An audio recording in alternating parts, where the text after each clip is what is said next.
O governo federal enviou ao Supremo Tribunal Federal o Plano Nacional de Vacinação contra a Covid. A previsão é imunizar 51 milhões de brasileiros no primeiro semestre do ano que vem. A entrega foi tornada pública no sábado à tarde, após o Supremo ter sido provocado por 6 partidos que exigiam do Ministério da Saúde a divulgação de um plano para vacinar a população contra a Covid-19. No documento, o governo se propôs a detalhar 3 objetivos. Nas suas próprias palavras, apresentar a população-alvo e os grupos prioritários, otimizar os recursos existentes para planejar a vacinação e instrumentalizar estados e municípios para imunizar a população. Mas além das lacunas em relação a esses 3 temas, outras perguntas decisivas ficaram sem resposta. O ministro Ricardo Lewandowski, do Supremo Tribunal Federal, deu 48 horas para que o Ministério da Saúde informe as datas do começo e do fim da campanha nacional de vacinação contra a Covid. Mas essa pergunta não é simples de responder, ainda mais se as respostas forem procuradas dentro do plano de vacinação levado ao STF. As apostas do Ministério da Saúde esbarram em uma série de obstáculos que começam nos testes inconclusos e nas alternativas inicialmente descartadas, como é o caso da Coronavac, desenvolvida pelo Instituto Butantan com a chinesa Sinovac, e terminam na ponta, onde ficam as cidades, que precisam estar em linha com as orientações federais para executar o plano. Municípios que, por exemplo, terão que pensar em 2 campanhas de vacinação ao mesmo tempo no primeiro semestre de 2021. Agora a gente fala sobre a campanha nacional de vacinação contra a gripe e influenza. Nesta segunda se iniciou a 3ª fase. Afinal, é possível dar início à vacinação no Brasil, considerando as informações apresentadas no plano oficial? Qual é a situação de cada um dos imunizantes que estão no portfólio do Ministério da Saúde? O que será preciso para ampliar o leque de alternativas? A forma como estados e municípios devem se estruturar para essa tarefa está bem determinada? Esses são os temas do Ao Ponto desta terça-feira. Eu sou o Roberto Maltic, estou com a Carolina Moran e nesse episódio a gente conversa com a epidemiologista Carla Domingues, que entre 2011 e 2018 coordenou o Programa Nacional de Imunizações. Fique com a gente.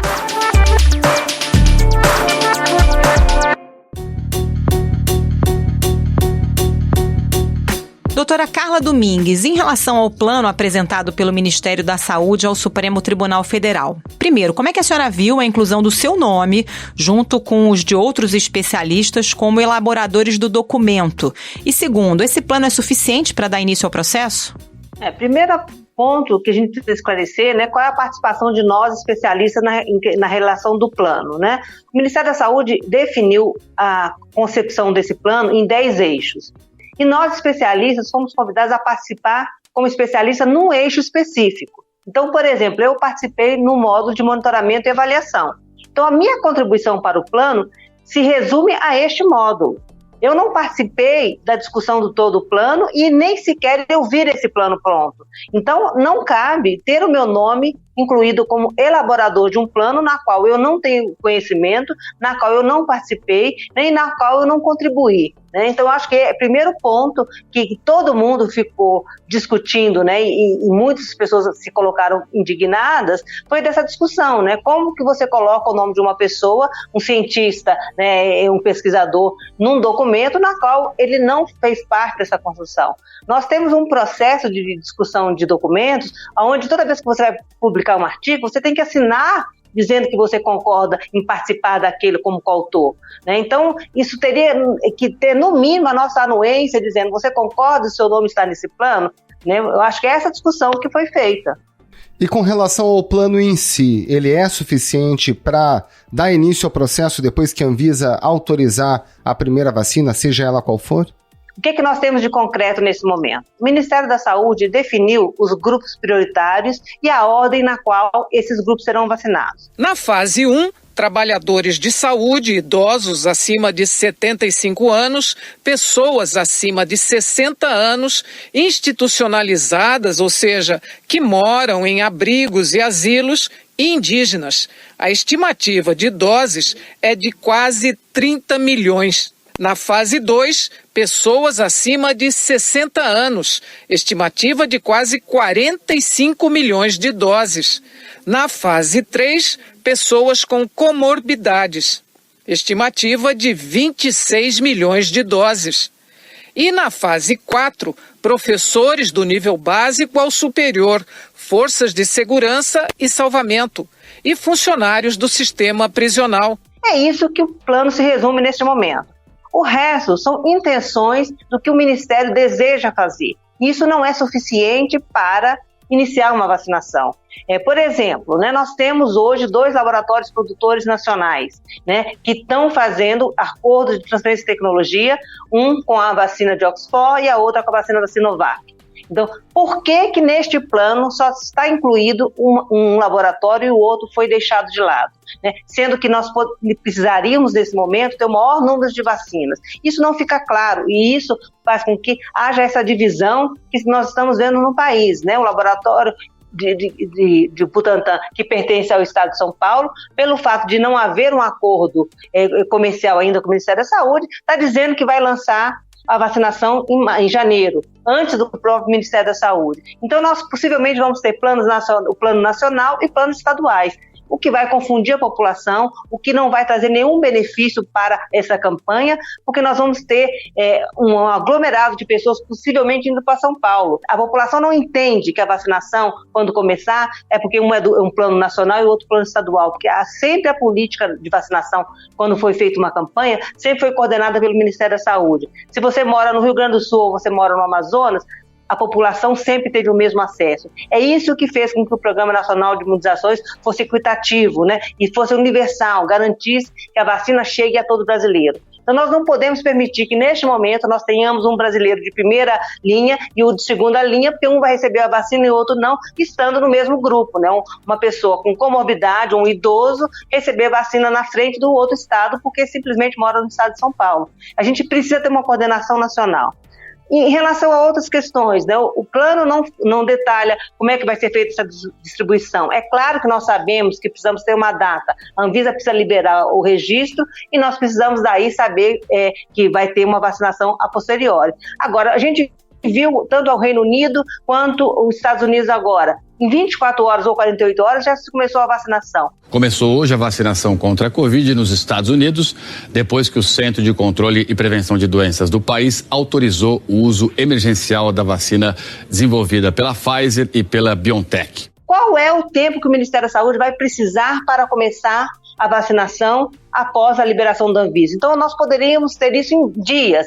Depois da liberação, a partir disso, a gente vai ter uma vacinação em 7 dias, em 15 dias, em 30 dias. Então, é isso que a gente precisa, saber quando é que vai ser iniciada a vacinação após o registro. Isso não fica claro no plano, A outra questão, nós não temos nenhuma definição dos insumos que serão precisos, A questão das seringas, das agulhas, a questão de luvas, a questão de máscaras. Quer dizer, quem é que vai ficar a responsabilidade disso? O Ministério está dizendo que vai comprar 300 milhões de seringas. Sequer esse processo foi iniciado.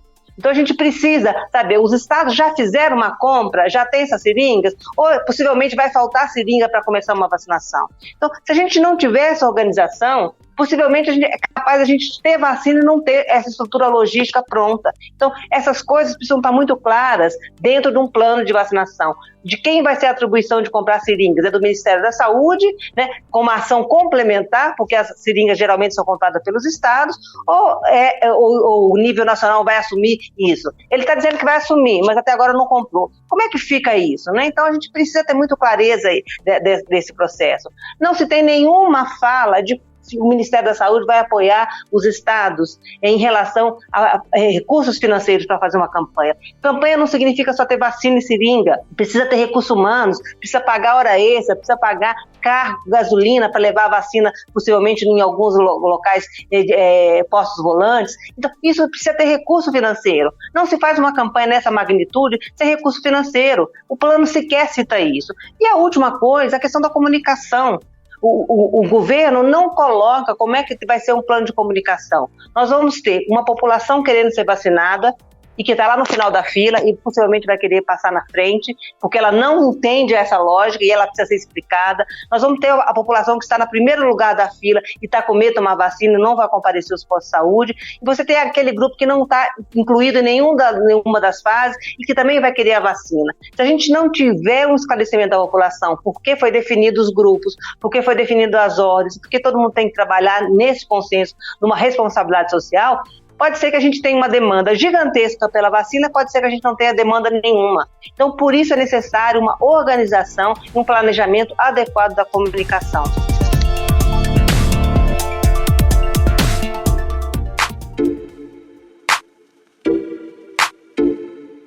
Doutora Carla, vamos falar um pouquinho do portfólio que foi estabelecido de vacinas nesse plano que foi encaminhado ao Supremo. Segundo o plano, a vacina Oxford, AstraZeneca com a Fiocruz terá cerca de 100 milhões de doses até julho, metade do ano que vem de 2021, e outras 30 milhões de doses por mês no segundo semestre.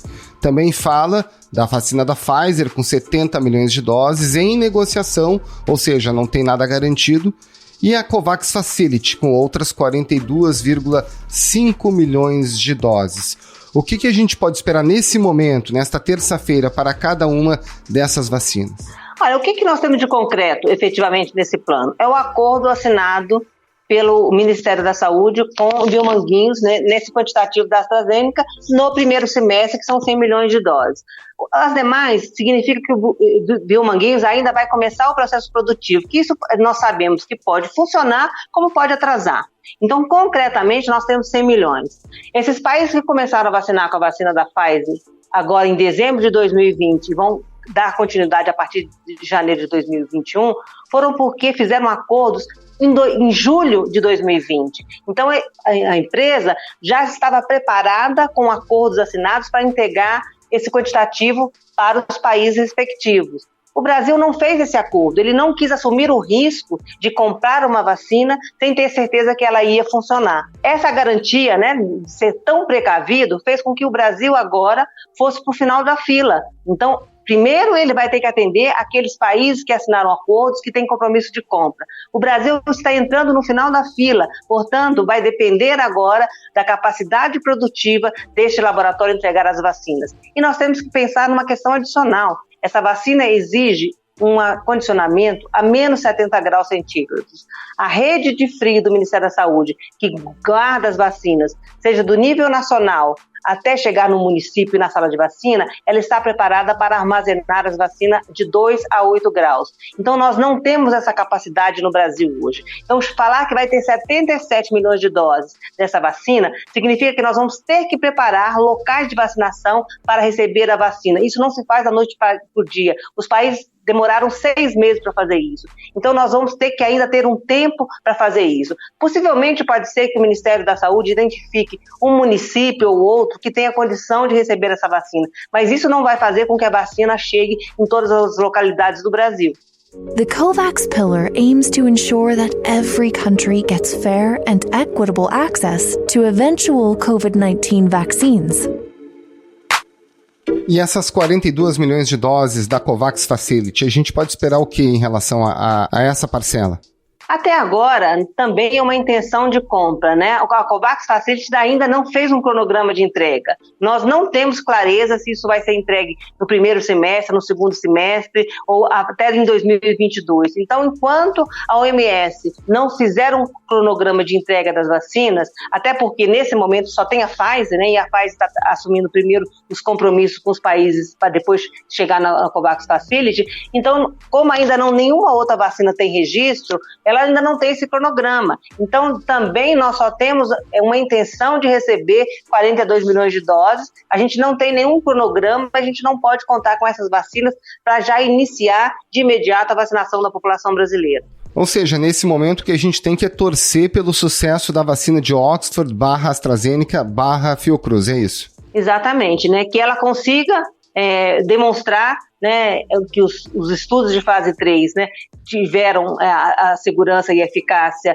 né, e a qualidade. A comunidade científica ainda tem muitas dúvidas dos resultados que foram apresentados, por isso eu acredito que ainda não se entregou o registro para a Anvisa, ela está tendo que dar essas explicações, então possivelmente pode ser que inclusive atrase um pouco a questão da AstraZeneca, até ela explicar esses resultados que ela obteve, né, de você ter um grupo que foi vacinado com as doses inteiras, teve 60% de eficácia, e o grupo que recebeu meia dose na primeira dose e a dose inteira na segunda dose, teve eficácia de 90%.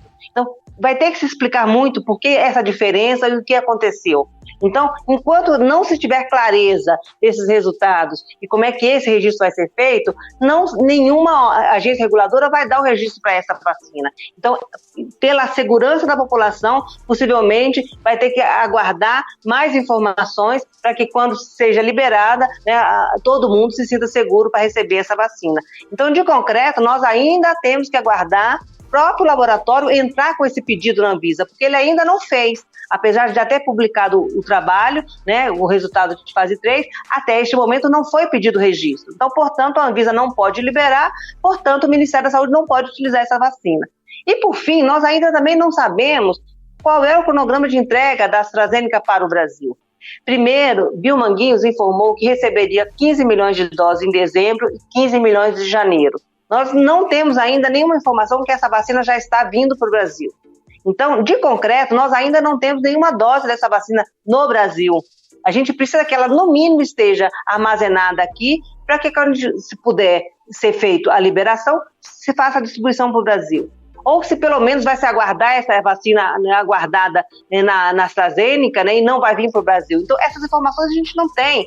Por isso vai demandar um tempo a mais. Se a vacina não estiver no Brasil, nós ainda temos que esperar o tempo que ela vai sair do outro país para chegar aqui. Se ela já estiver no Brasil, a distribuição é muito mais rápida. Então, tudo isso precisa estar claro e muito explícito no plano para que a gente possa ter clareza de quais serão os tempos e os passos a partir do registro da vacina.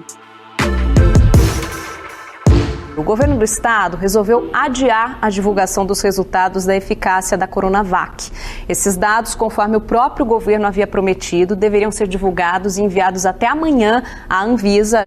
Em vez de pedir o uso emergencial da vacina, o estado agora quer terminar os estudos sobre a Coronavac e já pedir à Anvisa o registro definitivo. Em relação à Coronavac, doutora, se tudo der certo em relação à eficácia, o Butantan encaminha a documentação para a Anvisa no dia 23 e a agência daria o veredito em 10 dias, né? Segundo esse prazo anunciado nessa segunda-feira.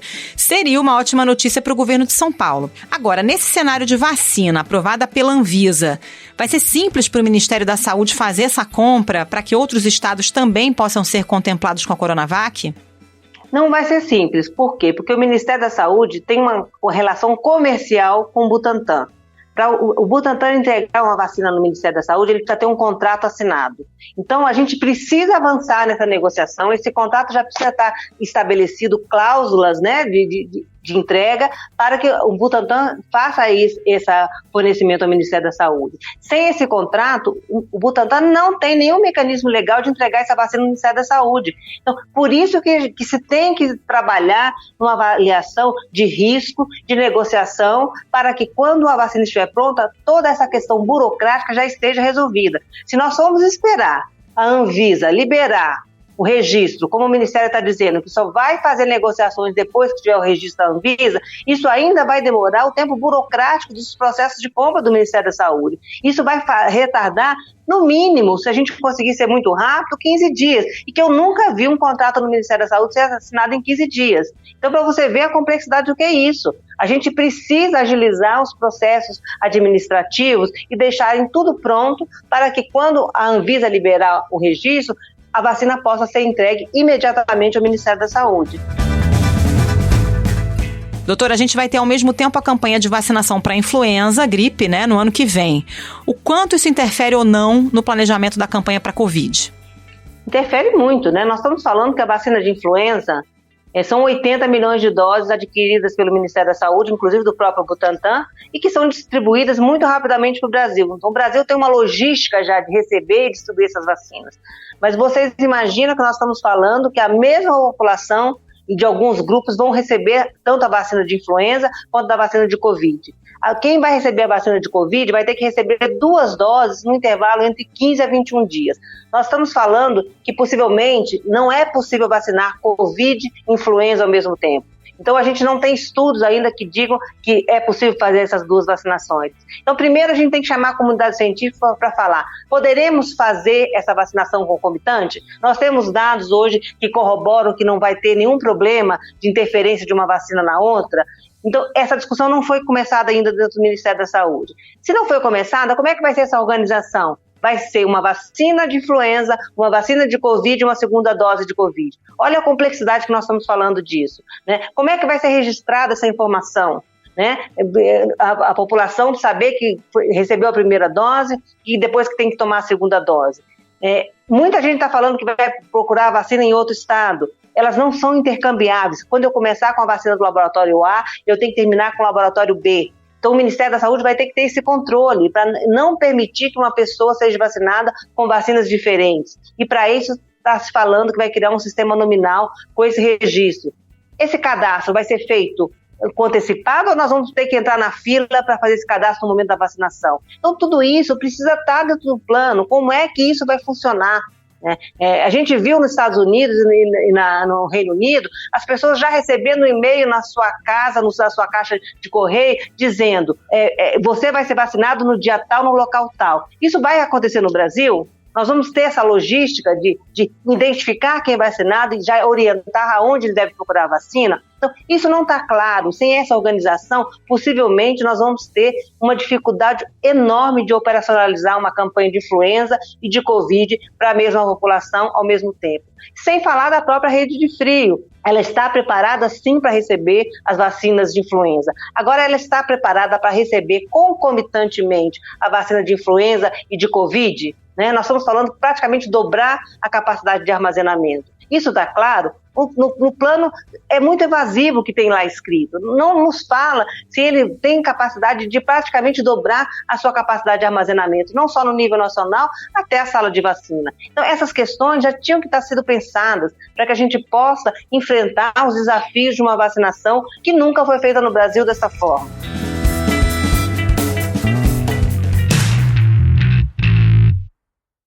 Doutor, existe uma resistência grande da população à inclusão de presos entre os grupos prioritários. O governo, inclusive, primeiro colocou os detentos no 4º grupo, depois retirou. Quais são as consequências de não vacinar a população carcerária e os impactos, inclusive, fora dos presídios? Não há nenhuma justificativa técnica dessa população ter sido retirada. Essa população, ela cria todas as condições de explodir a transmissão da doença, porque elas estão em cárceres lotados de pessoas, onde a doença dissemina muito rapidamente. Nós temos que lembrar que os presídios não estão no ar, eles estão inseridos dentro do município. Os familiares dos presidiários vão lá para fazer visitas. Os próprios agentes penitenciários saem do presídio e vão encontrar sua família. Isso cria todas as condições propícias de você fazer a transmissão da doença. Por isso, essa população é considerada de risco. Então, não tem nenhuma justificativa para ser tirada da população nesse primeiro momento. Nós temos que entender que eles têm que ser vacinados, sim, como já é vacinado para influenza, como já é vacinado para outras doenças. Não tem justificativa técnica nenhuma para esse grupo ter sido tirado do plano de vacinação. E lembrando que a gente ainda tem outros grupos que precisariam ser contemplados, se não na primeira fase, na segunda fase, como a população ribeirinha e os quilombolas. São populações vulneráveis porque eles têm muita dificuldade de acesso ao serviço de saúde. E nós precisamos contemplá-los nas primeiras etapas de vacinação. Doutora Carla, para a gente encerrar, a senhora já mencionou uma série de lacunas, uma série de obstáculos que o plano ainda não conseguiu desfazer. Quais seriam as medidas mais urgentes neste momento para corrigir rumos, para fazer desse plano algo que seja viável no curto, no médio e no longo prazo? Na minha opinião, acho que a condição básica é que nós tenhamos clareza de que a vacina da Coronavac vai fazer parte do Plano Nacional. Porque nós estamos falando de a possibilidade de vacinar, em médio prazo, 20 milhões de brasileiros. O Ministério da Saúde disse que a compra vai ser feita à medida em que os estudos apontarem a eficácia e a segurança, isso depois também da aprovação da Anvisa. Eu acho que esse é o maior desafio, a gente tem um plano nacional que contemple pelo menos as 2 vacinas que nós já temos a possibilidade de receber aqui no Brasil, porque nós já temos acordos firmados com as empresas parceiras. Então, esse plano, ele é fundamental que se trabalhe ao menos com essas 2 vacinas. E que a gente tenha clareza, né, de, se for receber a vacina da Pfizer, de como é que vai ser organizado essa logística de armazenamento e distribuição, né? A gente precisa ter esse plano de comunicação, como é que a gente vai fazer com que a população busque a vacina e que a população entenda que, neste momento, algumas pessoas não serão vacinadas. E quais serão os recursos adicionais que o Ministério da Saúde vai apoiar estados e municípios na execução da campanha. Não basta apenas comprar vacina, é preciso mais recursos para que essas ações de vacinação sejam exitosas. Quem está desenvolvendo o plano não tem a clareza e a complexidade do que significa fazer um plano neste nível, né, que precisa ter mais ações desenvolvidas numa velocidade maior e que a necessidade, né, de fazer esse plano de comunicação e que há necessidade de ter recursos financeiros. Então, o Ministério da Saúde precisa pedir um crédito suplementar, não só como foi feito para a compra da vacina de Oxford, mas precisa pensar em comprar mais vacinas e financiar todo esse plano para que a vacinação seja exitosa. Doutora Carla Domingues, ex-coordenadora do Programa Nacional de Imunizações, muito obrigado pela sua participação aqui no Ao Ponto. Uma ótima semana. Muito obrigada, doutor. Um abraço. Até a próxima. Eu que agradeço a oportunidade, esperando que a população consiga entender um pouco da dinâmica do que é organizar uma campanha complexa como essa e que, quando a gente tiver vacina, que ela compareça, porque é só dessa forma que nós estaremos com a nossa população protegida.